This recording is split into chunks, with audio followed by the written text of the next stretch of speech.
Hi friends, welcome to cook with Gowri channel. இன்றைக்கி நம்ம இப்போ திருவாதிரை நோன்பு வரப்போகுது. அதுக்கான ஒரு முக்கியமான பலகாரமான இந்த கச்சாயம் இதுதான் எப்படி பண்ணுறதுன்றத இந்த வீடியோவில் நம்ம பார்க்க போகிறோம். இப்போ இந்த திருவாதிரை நோன்புன்றது ஆருத்ரா தரிசனம் 13ஆம் தேதி வருது. அந்த ஆருத்ரா தரிசனத்துக்கு முன்னாடி நாள் இந்த சேலம் சைடு, சேலம், கோயம்புத்தூர் அவங்கெல்லாம் திருவாதிரை நோன்புன்னு ஒன்று இருப்பாங்க. அந்த நோன்புக்கு இது ஒரு முக்கியமான பலகாரமாக அவங்களதில் இருக்கும். அந்த பலகாரத்தை தான் இப்போ நம்ம எப்படி பண்ணுறதுன்றதை இந்த வீடியோவில் பார்க்க போகிறோம். இப்போ இந்த வீடியோவில் நான் சொல்லியிருக்க அளவோடு நீங்களும் உங்கள் வீட்டில் ட்ரை பண்ணி பார்த்தீங்கன்னா எல்லாம் கரெக்டாக வரும். ஆருத்ரா தரிசனத்துக்கு முன்னாடி நாள் நோன்பு இருந்துட்டு அடுத்த நாள் கோவில் போயிட்டு ஆருத்ரா தரிசனம் பார்த்தா தான் அந்த நோன்பே அவங்களுக்கு ஃபுல்ஃபில் ஆகும். ஸோ அதுக்கு இது ஒரு முக்கியமான ஒரு பலகாரம். இதை எப்படி பண்ணுறதுன்றதை இந்த வீடியோவில் பார்க்கலாம். இந்த வீடியோவில் போகிறதுக்கு முன்னாடி குக்கு வித் கௌரி சேனலை மறக்காமல் சப்ஸ்கிரைப் பண்ணி வச்சுட்டு ஆல் பட்டனை ப்ரெஸ் பண்ணி வச்சுக்கோங்க. அப்போ தான் நான் போடுற அடுத்தடுத்த வீடியோலாம் உங்களுக்கு நோட்டிஃபிகேஷனாக சேரும். வாங்க இப்போ இதை எப்படி செய்கிறதுன்றதை வீடியோவில் பார்க்கலாம்.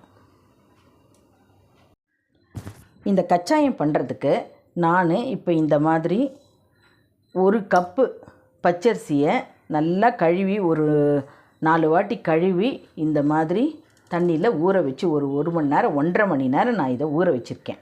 இப்போ இதை இதில் இருக்க தண்ணியெல்லாம் வடிச்சிட்டு ஒரு வெள்ளை துணியில் நல்லா காய வச்சு எடுத்துக்கலாம். அது காய வைக்கிற பதம் என்னன்றதையும் உங்களுக்கு நான் சொல்கிறேன். இப்போ பாருங்கள், நான் கிச்சன் கவுண்டர் டாப்பில் இந்த மாதிரி ஒரு வெள்ளை துணியை எடுத்து போட்டு வச்சுருக்கேன். இந்த வெள்ளை துணியில் நம்ம ஊற வச்சு இந்த அரிசியை இது மேலே போட்டு நல்லா காய வச்சுக்கலாம். நான் 1 கப்பு அரிசின்றதுனால நான் இது மேலேயே போட்டு நான் காய வைக்கிறேன். நீங்கள் 1 கிலோ அரிசி போட்டிங்கன்னா அது நீங்கள் தனியாக ஃபேனுக்கு அடியில் கூட நீங்கள் ஒரு நல்ல பெரிய துணியை போட்டு இந்த மாதிரி நல்லா காய வச்சு எடுத்துக்கலாம். நான் இப்போ இதுக்கு மாவு பச்சரிசி தான் எடுத்திருக்கேன். நீங்கள் இதுக்கு பொன்னி பச்சரிசி கூட எடுத்துக்கலாம், அதுவும் நல்லா வரும். அது நல்லா கழுவிட்டு 1.5 மணி நேரம், 1 மணிலேருந்து 1.5 மணி நேரம் வரைக்கும் நல்லா ஊற வச்சுக்கணும். ஊற வச்சதுக்கப்புறமா இந்த மாதிரி ஒரு வெள்ளை துணியை போட்டு நல்லா காய வச்சு இந்த காஞ்சதுக்கப்புறமா அரிசி எப்படி இருக்கும் அப்படின்னு சொல்லிட்டு நான் உங்களுக்கு காமிக்கிறேன். எப்படி காஞ்சி இருக்கணும் அப்படின்ட்டு உங்களுக்கு நான் சொல்கிறேன். நான் இப்போ பாருங்கள், நம்ம காய வச்ச அரிசி நல்லா காஞ்சிருச்சு. இப்போ நம்ம கையில் இப்படி எடுத்தோன்னா, எடுத்து இப்படி போட்டோன்னா நம்ம கையில் ஒட்டக்கூடாது.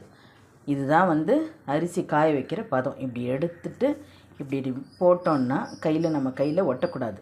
அந்த அளவுக்கு ஈரம் இல்லாமல் நம்ம காய வச்சுக்கணும். பட் அரிசி கொஞ்சம் ஓரளவுக்கு சில்லாக தான் இருக்கும். ரொம்பலாம் காஞ்சி நம்ம பச்சை அரிசி மாதிரி அப்படியே இருக்காது. ஓரளவுக்கு ஈரம் இருக்கும். பட் நம்ம கையில் எடுத்து இப்படி போட்டோன்னா நம்ம கையில் ஒட்டக்கூடாது. அந்த அளவுக்கு அரிசி நல்லா காஞ்சிக்கணும். இப்போ இதை நம்ம கொஞ்சம் கொஞ்சமாக மிக்ஸி ஜாரில் கொஞ்சம் கொஞ்சமாக போட்டு அரைச்சா நம்மளுக்கு நல்லா மாவாக கிடைக்கும். நம்ம எடுத்தோடனே நம்ம ஃபுல்லாக எல்லாத்தையும் போட்டக்கூடாது. கொஞ்சம் கொஞ்சமாக இந்த அளவுக்கு மட்டும் போட்டு இதை அரைச்சி எடுத்துகிட்டு ஜல்லிச்சிக்கலாம். பாருங்கள், இந்த அளவுக்கு நான் மிக்சியில் போட்டு அரைச்சாச்சு. இப்போ இதை இந்த ஜல்லடையை வச்சு நல்லா ஜலிச்சிக்கலாம்.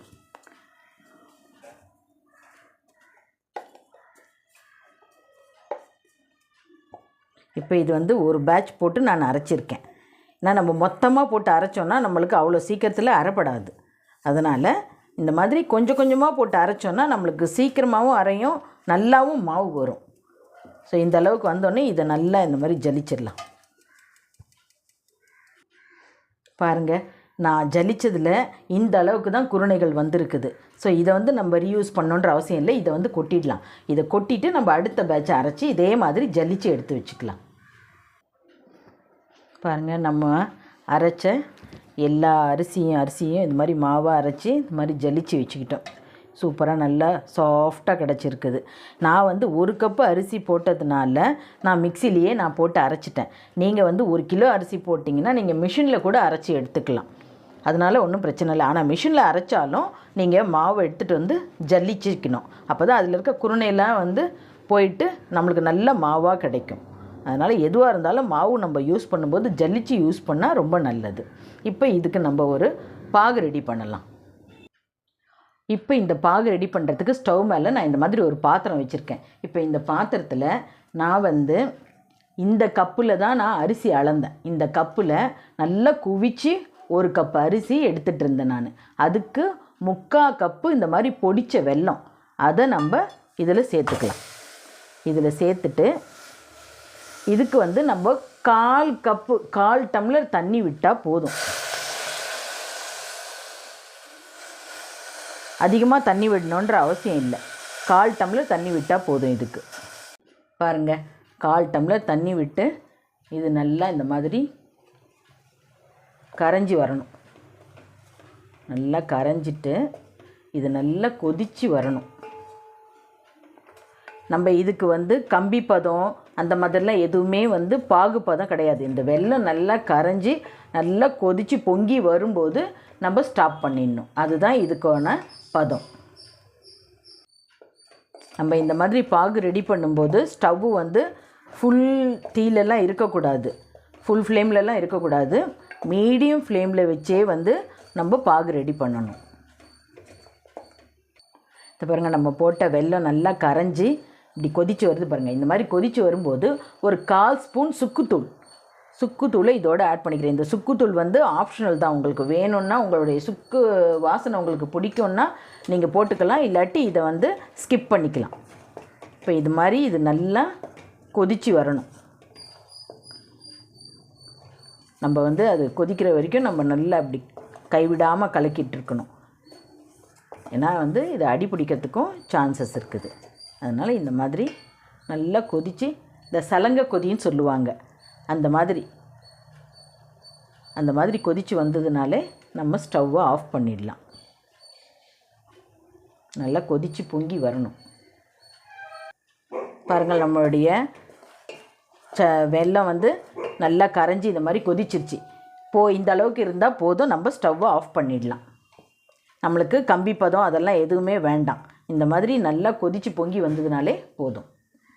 இப்போ இந்த வெள்ளை கரைசலை வந்து நம்ம இன்னொரு பாத்திரத்தில் எடுத்து வடிகட்டிக்கலாம். ஏன்னா வெள்ளத்தில் வந்து ஏதாவது சின்னதாக கல் அந்த மாதிரி ஏதாவது இருந்துச்சுன்னா இதில் வடிகட்டிட்டோம்னா அதெல்லாம் வந்துடும்.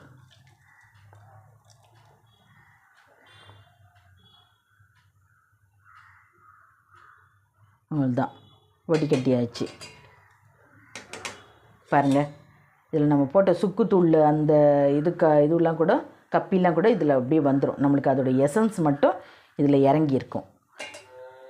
இப்போ இதில் நம்ம அரைச்சி வச்ச மாவை இதில் போட்டு கொஞ்சம் கொஞ்சமாக போட்டு நம்ம கலக்க போகிறோம்.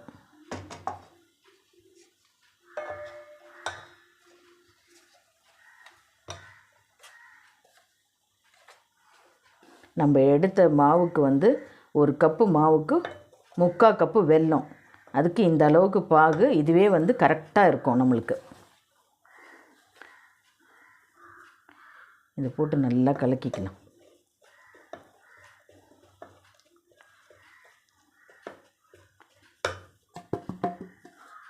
நம்ம அரைச்ச மாவுக்கு இந்த பாகு, இந்த வெல்லம் கரைசல் வந்து கரெக்டாக இருக்குது. அதனால் நம்ம எல்லா மாவையும் இதில் கொட்டி நல்லா மிக்ஸ் பண்ணிக்கலாம்.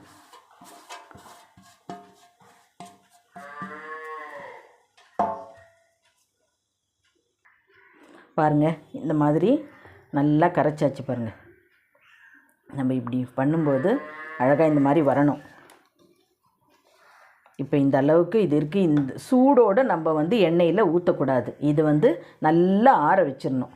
உங்களுக்கு இங்கே எவ்வளோ ஆறினாலும் உங்களுக்கு ஓகே. இப்போ நீங்கள் பண்ணிவிட்டு நீங்கள் காலையில் இந்த மாதிரி கலந்து வச்சிட்டிங்கன்னா சாயந்தரம் கூட நீங்கள் கச்சாயம் ஊற்றலாம். அந்த அளவுக்கு நல்லா ஆறினா ரொம்ப நல்லா வரும், ரொம்ப சாஃப்டாகவும் இருக்கும், நல்லாவும் வரும். அதனால் இதை வந்து அப்படியே ஒரு தட்டு போட்டு மூடி வச்சுட்டு அதுக்கப்புறமா எப்படி பண்ணுறதுன்றதை நான் உங்களுக்கு சொல்கிறேன்.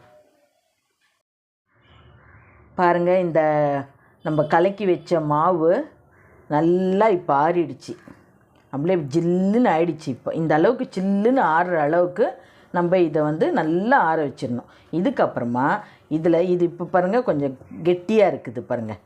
இப்போ இதில் வந்து நம்ம எண்ணெயில் எடுத்து ஊற்றுற அளவுக்கு இதில் கொஞ்சம் தண்ணியை விட்டு நல்லா மிக்ஸ் பண்ணிக்கணும். பாருங்கள், தண்ணி ஊற்றி கரைச்சி இந்த அளவுக்கு கன்சிஸ்டன்சி இருக்கணும் மாவு நமக்கு. இந்த அளவுக்கு ரொம்ப திக்காகவும் இல்லாமல் ரொம்ப தண்ணியாகவும் இல்லாமல் மாவு இந்த கன்சிஸ்டன்சி இருக்கணும். இப்படி இருந்தால் தான் நம்ம எண்ணெயில் ஊற்றும் போது நம்மளுக்கு கரெக்டாக வரும் கச்சாயம். இப்போ நம்ம கடாயில் எண்ணெய் வச்சு கச்சாயம் ஊற்ற ஆரம்பிக்கலாம். பாருங்கள், நான் ஸ்டவ் மேலே இந்த மாதிரி ஒரு குட்டி கடாய் வச்சு அதில் நான் கொஞ்சமாக தான் நான் எண்ணெய் விட்டுருக்கேன் நான். ஏன்னா நம்ம வந்து ஒன்றா தான் நம்ம ஊற்ற போகிறோம் நம்ம. ஸோ நம்ம மொத்தமாக நம்ம ஊற்ற முடியாது. அதனால் இப்போ நம்ம பிகினர்ஸாக இருந்தால் கூட இந்த மாதிரி ஒரு கப்பு அரிசி போட்டு நீங்கள் ட்ரை பண்ணி பாருங்கள், சூப்பராக வரும். அதுக்கப்புறமா கூட நீங்கள் உங்களுக்கு எவ்வளோ வேணுமோ அவ்வளோ பண்ணிக்கலாம். இப்போ இதில் வந்து நம்ம கரைச்சி வச்சதில் அரை கரண்டி எண்ணெயாக மாவாக தான் வந்து நம்ம இதில் ஊற்ற போகிறோம். ரொம்ப ஃபுல் கரண்டி மாவு நம்ம ஊற்ற போகிறதில்ல. பாருங்கள், ஊற்றின உடனே அது நல்லா இந்த மாதிரி ஆகி மேலே வரும். இந்த மாதிரி மேலே வரும். மேலே வந்ததுக்கு அப்புறமா ஒரு செகண்ட் வெயிட் பண்ணிவிட்டு லைட்டாக நம்ம அப்படி இதை வந்து எடுத்து விட்டுட்டு இந்த மாதிரி திருப்பி விட்டுடணும். அது மேலே வரும்போதே உள்ளே இருக்க மாவு வந்து வெந்துடுச்சின்னு அர்த்தம். இதுக்கு வந்து நம்ம தீயை வந்து ஃப்ளேம் வந்து ரொம்ப லோ ஃப்ளேமில் தான் நம்ம காயிற வரைக்கும் வச்சுட்டு அதுக்கப்புறமா லோ ஃப்ளேமில் வச்சிடணும். அப்போ தான் நம்ம மாவு வந்து நல்லா வெந்து வரும். இல்லாட்டி மேலே நல்லா ப்ரௌனிஷ் ஆகிடும், உள்ளுக்குள்ளே மாவு வேகாது. அதனால் லோ ஃப்ளேமில் வச்சு நம்ம இந்த கச்சாயம் ஊற்றி எடுத்தோன்னா நல்லா வரும். இது பாருங்கள், இந்த அளவுக்கு வந்ததுக்கப்புறமா நம்ம இதை எடுத்து பக்கத்தில் வச்சிட வேண்டியது தான். இதே மாதிரி நம்ம மற்ற இருக்கிற எல்லா மாவையும் வந்து கச்சாயம் ஊற்றி எடுத்துக்கலாம். அரை கரண்டி ஊற்றினா போதும். இதுக்கு வந்து நான் ஒரு கப்பு மாவுக்கு 3/4 கப்பு வெல்லம் போட்டிருக்கேன் நான். அதே மாதிரி 1 கிலோ அரிசிக்கு 1 கப்பு அரிசிக்கு 3/4 கப்பு வெல்லம். அதே மாதிரி 1 கிலோ அரிசிக்கு 3/4 கிலோ வெல்லம். இதுதான் அளவு. இந்த அளவோடு நம்ம ஊற்றினோன்னா நம்மளுக்கு கச்சாயம் சூப்பராக வரும். இதே மாதிரி நீங்கள் அந்த அளவோடு செஞ்சிங்கன்னா பிகினர்ஸ்க்கு கூட இது சூப்பராக வரும். நீங்கள் இப்படி லைட்டாக இப்படி பண்ணி விட்டோன்னு அது பாருங்கள் அழகாக மேலே வந்துருச்சு பாருங்கள். இந்த மாதிரி வந்த உடனே இப்படி பண்ணி விட்டுட்டு அதுக்கப்புறமா இப்படி ஒரு இப்படி திருப்பி விட்டுடணும். இது வந்து நம்மளுக்கு பணியாரம் மாதிரி இருக்கும். நம்ம உள்ளே அதை புட்டு சாப்பிட்டோன்னா பணியாரம் மாதிரி இருக்கும் டேஸ்ட்டு. இந்த திருவாதிரைக்கு வந்து இது ரொம்ப ஸ்பெஷல் இந்த கச்சாயம். அவ்வளோதான் ஃப்ரெண்ட்ஸ். இதே மாதிரி நம்ம எல்லா மாவையும் இதில் ஊற்றி எடுத்துடலாம். நம்ம கரைச்சி வச்ச மாவு எல்லாத்தையும் இந்த மாதிரி கச்சாயமாக எண்ணெயில் ஊற்றி எடுத்தாச்சு. இது பேர் தான் வந்து கச்சாயம். இப்படி தான் இருக்கும் பாருங்கள். இதுதான் வந்து திருவாதிரைக்கு ரொம்ப ஸ்பெஷல். இது வந்து நம்ம இப்படி ஓப்பன் பண்ணி பார்த்தோம்னா நம்ம கரைச்ச மாவுக்கு வந்து 1 கப்பு அரிசிக்கு எனக்கு ஒரு 10-15 கச்சாயம் வந்தது. இப்போ பாருங்கள் எவ்வளோ சாஃப்டாக நல்லா இருக்குது பாருங்கள். இந்த மாதிரி இருக்கும் உள்ளுக்குள்ளே. இப்படி இருக்கும் பாருங்கள். இந்த மாதிரி ரொம்ப எவ்வளோ சாஃப்டாக இருக்குது பாருங்கள். சாப்பிட்டாலும் இந்த ஓரம்லாம் கிறிஸ்பியாகவும் உள்ளுக்குள்ளே நல்ல சாஃப்டாகவும் இந்த மாதிரி வரும். நீங்களும் உங்கள் வீட்டில் இதே அளவோடு செஞ்சு பாருங்கள், சூப்பராக வரும். செஞ்சு பார்த்துட்டு எப்படி வந்ததுன்றதை எனக்கு கமெண்டில் சொல்லுங்கள். ஓகே ஃப்ரெண்ட்ஸ், இந்த வீடியோவை உங்களுக்கு பிடிச்சிருந்துச்சுன்னா லைக் பண்ணுங்கள், ஷேர் பண்ணுங்கள், கமெண்ட் பண்ணுங்கள். அப்படியே குக்கு வித் கௌரி சேனலை மறக்காமல் சப்ஸ்கிரைப் பண்ணி வச்சுக்கோங்க. அப்படியே ஆல் பட்டனையும் ப்ரெஸ் பண்ணி வச்சுக்கோங்க. நம்ம அடுத்த வீடியோவில் பார்க்கலாம். Okay, by.